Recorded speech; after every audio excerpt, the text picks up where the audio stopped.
If I look different, it's because I am now 1-0 as a 4th grade basketball coach. Breaking news. This is CNN Breaking News. I don't think Michael Avenatti is going to be president. Laugh if you will, and you probably will, but there were times in 2018 where the idea of a President Avenatti, or at least a Democratic nominee Avenatti, wasn't any laughing matter. Now, the rise and apparent fall of Avenatti is, yes, a somewhat salacious story of a lawyer for a porn star using the megaphone of cable TV to try to remake himself into a credible candidate. That all happened. But it's also the story of how fast you can rise and how disastrously you can fall in the modern political and media world. And it's a uniquely 2018 story about where we are in politics and culture at this depressing moment. It's amazing to consider given his current ubiquity, but most people had never heard the name Michael Avenatti before this year. And that's not for want of trying. Avenatti is someone who has always moved in powerful circles and valued that notoriety. Now, according to his website, he has represented Christina Aguilera as well as Don Henley and Glenn Frey, 2 founding members of the rock band Eagles.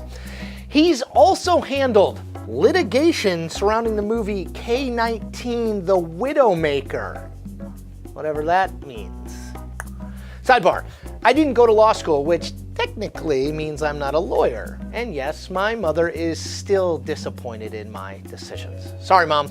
But for our purposes, and more on the point, Avenatti became a thing in the spring of 2018 when he took on the case of adult film actress Stormy Daniels, also known as Stephanie Clifford, who alleged that she and Trump had an affair in the mid-2000s.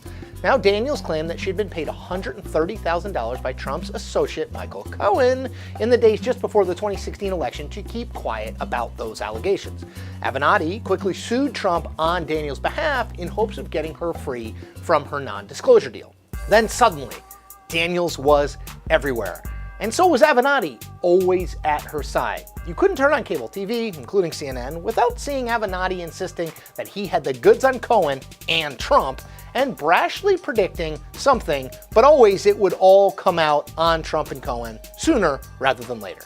Now, when the FBI conducted a raid on Cohen's home, hotel, and office in April, they seized thousands of documents and they put Trump's personal lawyer and fixer at the center of the ongoing Russia interference investigation. It sure did seem like Avenatti had predicted the future.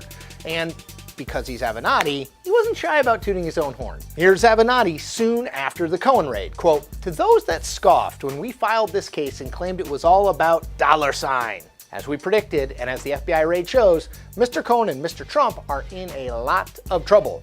It has always been about the threats, cover-up, and the lies that have been told to the American people." End quote. As spring turned to summer, Avenatti's TV presence only increased. What he was talking about actually started to change, though.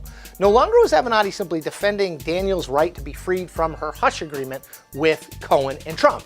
Suddenly, he was casting himself as the only person in the country willing and able to stand up to Donald Trump. And then, suddenly, it happened. In response to a maybe joking tweet on July 4th about when he was announcing his 2020 bid, Avenatti tweeted this, and I quote, "If, parentheses, big, he seeks re-election, I will run, but only if I think that there is no other candidate in the race that has a real chance at beating him.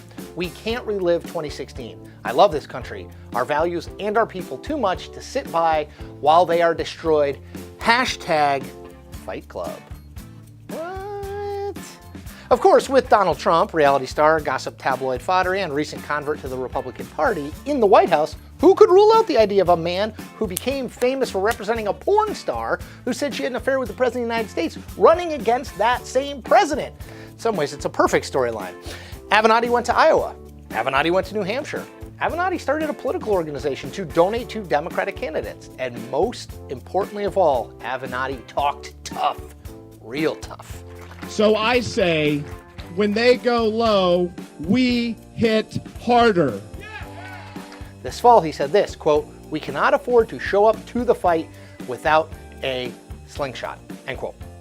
Now, even as Avenatti was rising from celebrity lawyer to probably candidate for president, there were some warning signs that his rapid ascent might have glossed over a few problems from his past and present. In July, Avenatti paid the Internal Revenue Service over $880,000 in unpaid payroll taxes related to a deal he made to bring his law firm out of bankruptcy. In October, a judge ordered Avenatti to pay almost $5 million to a former law partner of his. Now, all of that paled in comparison with what happened in the middle of November. Avenatti was arrested in West Los Angeles on suspicion of domestic violence.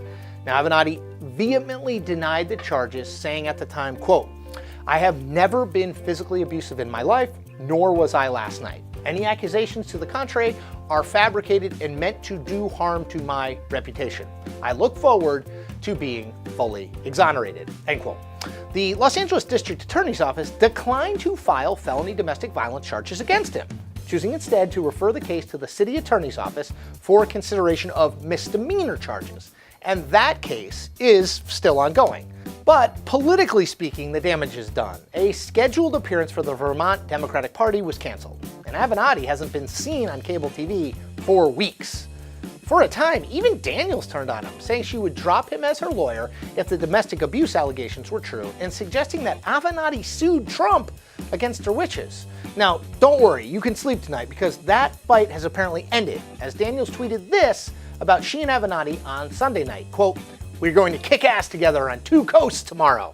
Well, all may be well in the world of Avenatti and Daniels, but his presidential prospects aren't going to recover so quickly, and they might not recover at all.